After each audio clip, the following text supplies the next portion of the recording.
गरुडगमन तव चरणकमलमिह मनसि लसतु मम नित्यम् गरुडगमन तव चरणकमलमिह मनसि लसतु मम नित्यम्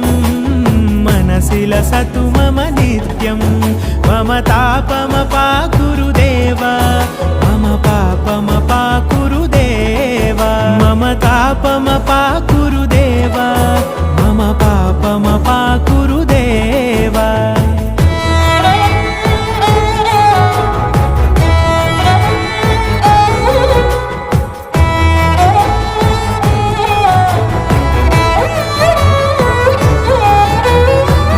जनयन विधिनमुचिहरण मुख विबुध विनुत पद पद्मा जल जनयन विधिनमुचिहरण मुख विबुध विनुत पद पद्मा विबुध विनुत पद पद्मा